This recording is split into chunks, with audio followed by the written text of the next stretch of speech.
Detrás de la imagen de perfección del cine de oro mexicano se ocultaba una oscuridad que nadie quería reconocer. Mientras el público ovacionaba a las estrellas en pantalla, muchas de ellas vivían su propio calvario fuera de cámara. Actores y actrices que fueron endiosados y convertidos en poderosos iconos. Sin embargo, sus pobres carnes fueron usadas como moneda de cambio para un sistema despiadado, donde el poder se compraba con cuerpos y el poder era la única vía para sobrevivir. Hoy, en este top, te mostramos a los actores más famosos del cine de oro mexicano, que para mantenerse bajo los reflectores, debieron pagar un precio demasiado alto. Esto no es un tributo, es una revelación. ¿Estás listo? Comencemos. A Libertad Lamarque la apodaron como la novia de América. Su voz era tan delicada que parecía de cristal, y su imagen siempre impecable era sinónimo de clase y distinción. Pero lo que el público ignoraba era que, fuera del escenario, Libertad vivía una realidad mucho menos romántica. En Argentina fue una estrella absoluta hasta que se cruzó con Eva Duarte, la futura Eva Perón. Un conflicto silencioso que, según muchos, marcó el comienzo de su declive. Los rumores aseguraban que la incomodaba no solo como rival escénica, sino porque Libertad se rehusaba a participar en el juego que otras aceptaban, complacer a los hombres poderosos que decidían quién brillaba y quién era borrada del mapa. Al verse prácticamente vetada en su país, escapó a México. Allí encontró una segunda oportunidad, pero también un entorno igual de corrompido. La presión era constante, directores, productores, empresarios, todos querían algo más de ella. Ella, firme, respondía que no, y por cada negativa recibía una amenaza disfrazada de sugerencia: así no vas a durar mucho, mi reina. Libertad no se quebró, pero el precio fue la soledad. Muchos la calificaron de arrogante, de altanera, otros simplemente dejaron de buscarla. Sin embargo, ella siguió adelante, sin vender su cuerpo ni su esencia. Su historia no es solo la de una cantante emigrada, sino la de una mujer que se negó a rendirse en un mundo que castigaba a las que no obedecían. Pedro Infante fue el alma de México, un torbellino de talento que cantaba, actuaba y conquistaba el corazón de todo un país. Su carisma en películas como Nosotros los Pobres 1948 y Tizoc 1957 lo transformó en un ícono inmortal, un hombre que representaba la esencia del pueblo mexicano, noble, valiente y apasionado. Pero su fallecimiento en un accidente aéreo el 15 de abril de 1957, a los 39 años, no cerró su historia, la convirtió en una de las leyendas más perdurables del cine mexicano. Oficialmente, el avión que pilotaba se estrelló en Mérida, Yucatán, dejando restos calcinados y casi irreconocibles. La identificación se basó en una placa metálica en su dentadura. No obstante, pronto surgieron dudas que alimentaron teorías conspirativas. Testigos presenciales afirmaron que el cuerpo recuperado no coincidía en estatura ni complexión con la robustez de Pedro. En los años siguientes, comenzaron a circular relatos de avistamientos en pueblos alejados, donde supuestamente vivía bajo una identidad falsa. Un rumor atribuido a un allegado anónimo afirmaba: Pedro no murió, lo desaparecieron. Algunos especulaban que, abrumado por la fama o amenazado por fuerzas ocultas, pudo haber fingido su muerte. Otros sugerían un encubrimiento para tapar un crimen. La autopsia jamás fue publicada en su totalidad, y la ausencia de imágenes nítidas del rostro del cuerpo avivó las sospechas. En los años 50, los accidentes aéreos de celebridades eran poco comunes, y la falta de transparencia en el caso de Infante, sumada al fervor de sus seguidores, dio origen a un mito que aún perdura en festivales de cine y canciones populares. Pedro fue más que un actor, fue símbolo de humanidad y resistencia. Pero su final plantea interrogantes: ¿realmente se fue o decidió desaparecer? ¿Crees que Pedro Infante sigue vivo en algún rincón del mundo? Escribe tus teorías en los comentarios y comparte para mantener viva su leyenda. María Félix, la Doña y el final esculpido. María Félix, conocida como la Doña, fue la personificación del poder, la elegancia y la rebeldía. Una figura cuya mirada parecía detener el tiempo. Películas como Doña Bárbara 1943 y Enamorada 1946 la consagraron como un ícono internacional, musa de artistas como Diego Rivera y símbolo de la mujer mexicana indomable. Su muerte el 8 de abril de 2002, el mismo día de su cumpleaños número 88, mientras dormía, pareció un cierre poético, como si ella misma hubiese dirigido su última escena. Sin embargo, los rumores que surgieron tras la autopsia revelaron un lado más inquietante. Exámenes privados realizados por especialistas discretos desataron susurros entre el personal. En el examen médico se hallaron indicios de procedimientos estéticos extremos, intervenciones experimentales que, en las décadas de los 80 y 90, resultaban arriesgadas y escasamente reguladas. Algunos especialistas, bajo anonimato, señalaron la presencia de residuos de materiales plásticos en el rostro y cuello de María Félix, posiblemente derivados de cirugías cosméticas no registradas, realizadas con el propósito de conservar su imagen de diva eterna. Más inquietante aún fue que ciertas zonas de su cuerpo mostraban una rigidez inusual, como si hubieran sido preparadas post-mortem para preservarla como una figura inmortal. Entre trabajadores funerarios y personas cercanas, se rumoraba que María falleció como una obra de arte, pero que ya estaba siendo transformada en una mucho antes de su partida. La ausencia de documentación oficial y la rapidez con la que se cerró el caso alimentaron las conjeturas. En una época donde la cirugía plástica era un privilegio reservado a las élites, María, obsesionada con su legado visual, pudo haber recurrido a métodos que dejaron huellas visibles en su cuerpo. Su muerte, aunque catalogada como natural, despertó interrogantes sobre el precio de la perfección en una industria que exigía eternidad. Su presencia continúa viva en ciclos de cine y homenajes, pero los secretos de su cuerpo permanecen en penumbras, como un recordatorio de que incluso las diosas eran humanas. ¿Crees que María Félix entregó demasiado por preservar su imagen? Déjanos tu opinión en los comentarios y dale me gusta para rendir tributo a la doña. Cantinflas, el genio cuya risa ocultaba un dolor silencioso. Cantinflas, maestro del humor y del doble sentido, fue un ícono universal cuya brillantez trascendió fronteras. Películas como Ahí está el detalle 1940 y El bolero de Raquel 1957 evidenciaron su talento para convertir el lenguaje en arte, ganándose el afecto de México y del mundo. Su fallecimiento en 1993, oficialmente a causa de un cáncer pulmonar, marcó el cierre de una era. No obstante, los detalles de su final suscitaron interrogantes que aún persisten. Aunque el cáncer se relacionaba con años de tabaquismo, fuentes cercanas al caso afirmaron que la autopsia reveló anomalías inesperadas. Había daños en órganos que no deberían haber sido afectados, como el hígado y el sistema nervioso, los cuales algunos médicos vincularon a una exposición prolongada a fármacos no regulados.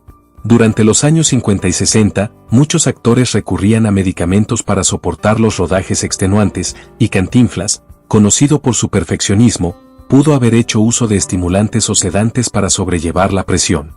Un rumor persistente hablaba de restos de un fármaco experimental no autorizado en México, que podría haber contribuido a su deterioro. ¿Por qué estos datos nunca salieron a la luz? La industria protegía la imagen de sus figuras, y Cantinflas, símbolo de alegría nacional, no podía ser vinculado a un escándalo médico. Su deceso fue archivado como una tragedia natural, pero para quienes accedieron a los informes, fue el resultado de un sistema que exigía demasiado. Cantinflas llevó risas a millones, pero su cuerpo albergaba el peso de un sacrificio silenciado. Su legado, aún celebrado en festivales internacionales, contrasta con las sombras que marcaron su final. ¿Crees que Cantinflas merecía mayor transparencia? Escribe tus reflexiones en los comentarios y suscríbete para seguir desentrañando estos misterios. Jorge Negrete, el charro y la lucha invisible. Jorge Negrete, el charro de voz poderosa y carisma imponente, fue un pilar del cine nacional. Películas como Ay, Jalisco, No te rajes, 1941 y El Peñón de las Ánimas 1943 lo consolidaron como símbolo de honor y pasión. Su fallecimiento en 1953, a los 42 años, fue atribuido oficialmente a complicaciones por cirrosis hepática, una conclusión coherente con su imagen de hombre de excesos. Sin embargo, la autopsia reveló un cuadro más complejo. Su hígado estaba gravemente dañado, pero también se encontraron afectaciones en el corazón, los riñones y el sistema nervioso, lesiones poco comunes para alguien de su edad, incluso considerando el consumo de alcohol. Médicos allegados al caso sugirieron una posible enfermedad degenerativa mal diagnosticada o un colapso sistémico provocado por tratamientos experimentales. Rumores apuntaban a procedimientos clandestinos realizados en Estados Unidos, donde Negrete habría buscado preservar su salud en secreto, posiblemente para proteger su imagen de hombre fuerte. En los años 50, los actores enfrentaban presiones inmensas por mantener una apariencia impecable, a una costa de su bienestar. Las presiones para proyectar vitalidad eran intensas, y los fármacos se convirtieron en una solución frecuente, aunque arriesgada. La prensa evitó profundizar en el tema y los estudios cinematográficos protegieron su legado, pero su cuerpo relataba una historia de lucha interna. Negrete, adorado por su voz y carisma, falleció con secretos que desafían la narrativa oficial. Su música y sus películas siguen resonando en la cultura mexicana, pero su partida plantea interrogantes sobre los sacrificios que la fama demandaba. ¿Tú qué opinas de este enigma? Déjanos tu comentario y comparte para rendir homenaje al charro inmortal. Dolores del Río, la reina cuyo silencio ocultó secretos. Dolores del Río, la primera gran diva internacional de México, fue un emblema de elegancia y sofisticación. Películas como Flor Silvestre 1943 y María Candelaria 1944 demostraron su talento y belleza, conquistando tanto a Hollywood como al público nacional. Su fallecimiento en 1983, oficialmente por insuficiencia hepática, ocurrió en Estados Unidos, lejos de los escenarios que la convirtieron en leyenda. Sin embargo, el traslado de su cuerpo a México desató rumores que aún persisten. Durante el proceso, se habló de manipulaciones, demoras y violaciones a protocolos. Fuentes del consulado filtraron que el acta de defunción presentaba inconsistencias con el informe médico original, y que ciertos documentos fueron modificados para asegurar una recepción impecable en México. Algunos testigos afirmaron que hubo una sustitución del ataúd y que se retiraron piezas médicas sin justificación aparente. Se especuló que se ocultó una intervención estética extrema o una enfermedad más grave que la declarada, todo con el fin de preservar la imagen perfecta de Dolores en una industria obsesionada con la apariencia. Incluso la muerte de una reina debía ser impecable. Nadie abrió el ataúd y las dudas quedaron sin resolver. Dolores del Río, cuya trayectoria rompió fronteras, tuvo un final envuelto en misterio, reflejo de la presión por mantener una imagen inmaculada. Su legado, celebrado en retrospectivas y homenajes, contrasta con las sombras que marcaron su partida. ¿Crees que se ocultó algo en su fallecimiento? Escribe tus teorías en los comentarios y dale me gusta para rendir tributo a esta pionera. Lilia Prado tenía una belleza poco común. No solo era sensual, era audaz, libre, con un aire desafiante que la hacía destacar sin siquiera pronunciar una palabra. Fue musa de Buñuel y rostro de algunas de las películas más memorables del cine mexicano. Pero también, según los susurros del medio, fue parte de un juego mucho más intrincado. Desde joven, se decía que su nombre circulaba por los pasillos sombríos de los estudios, que los contratos no se obtenían con audiciones, sino con cenas, visitas discretas y acuerdos jamás escritos. Ella misma llegó a confesar, años después, que había presenciado cosas que prefería no revelar. Hay quienes aseguran que fue elegida no solo por su talento, sino por su disposición a moverse entre las sombras del sistema.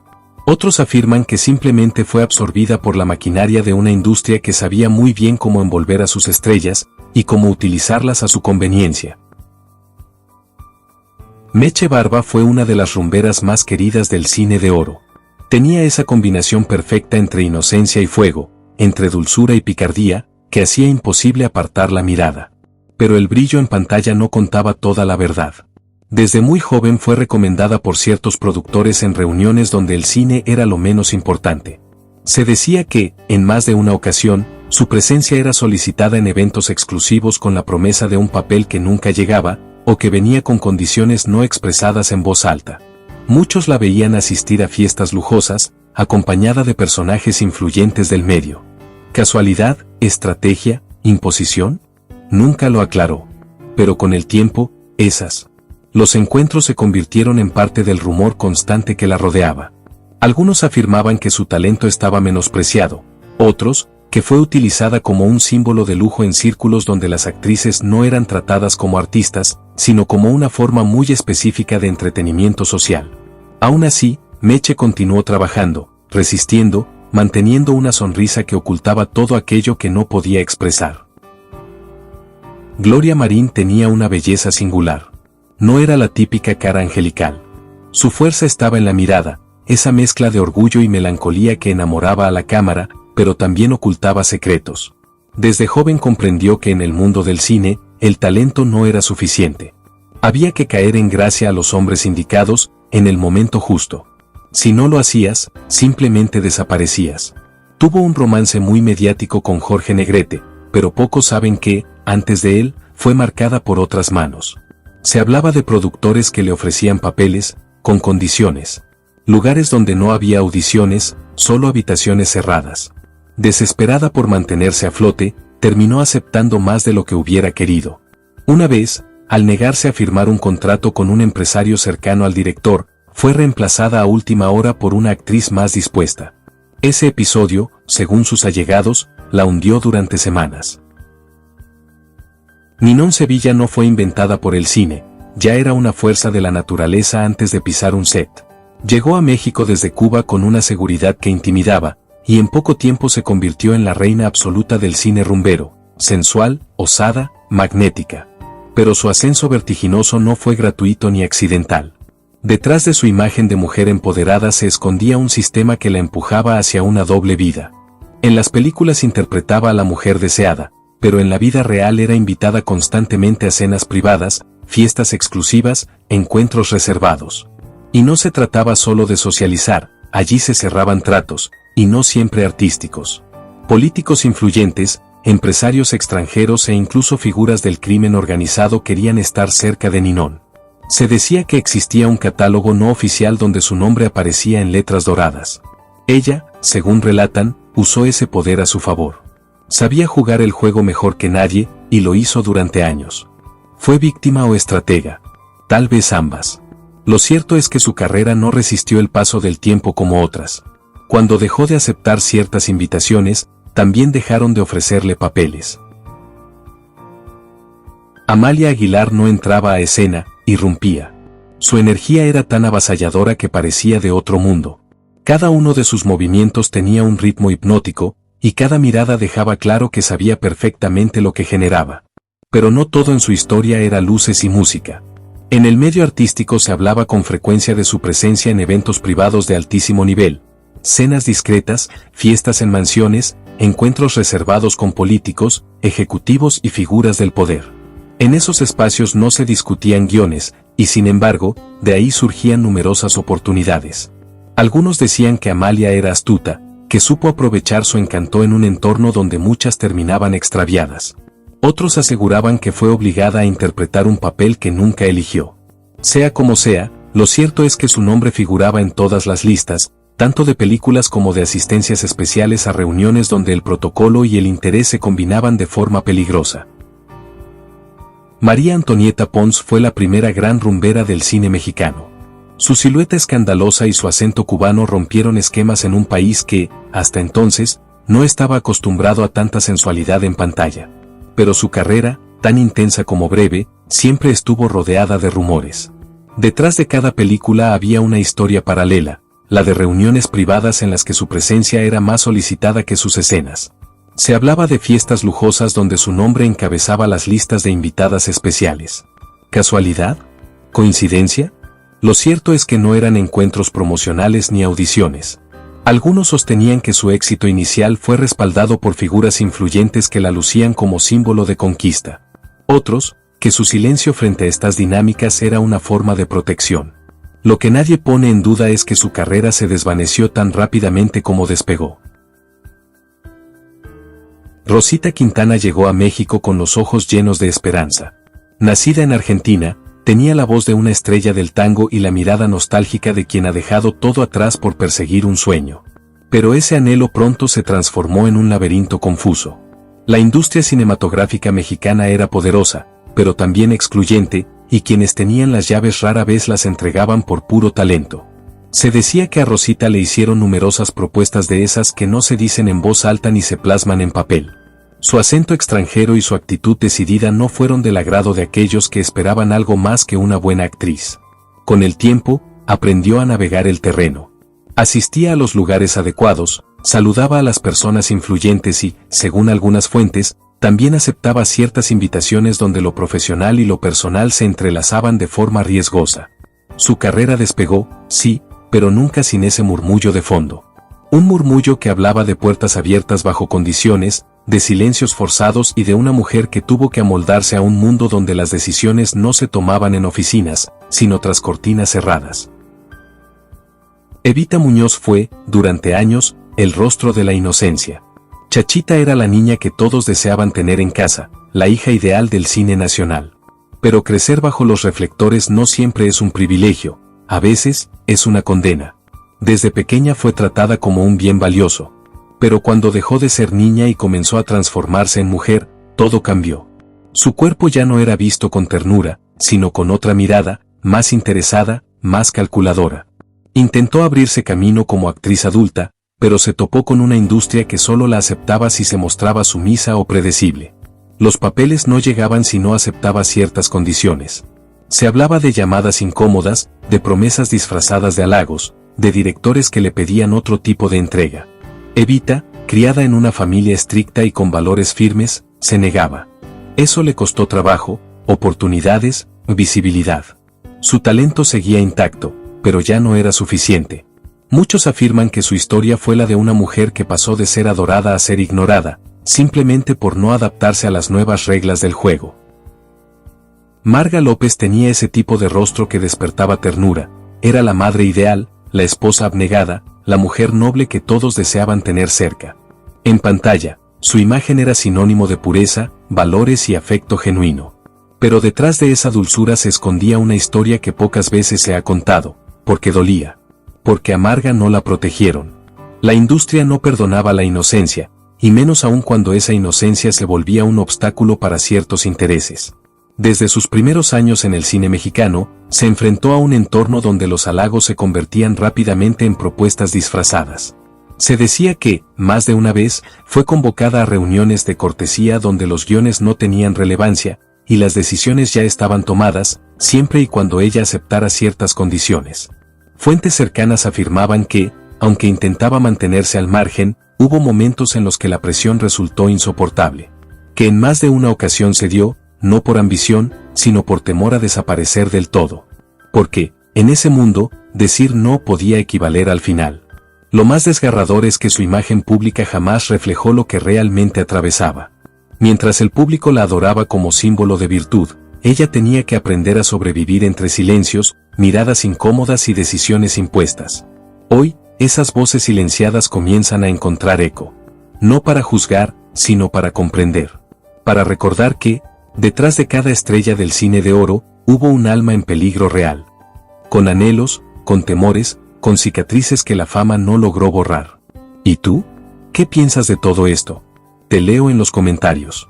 A veces, lo que no se ve en pantalla es lo más duro de toda la película.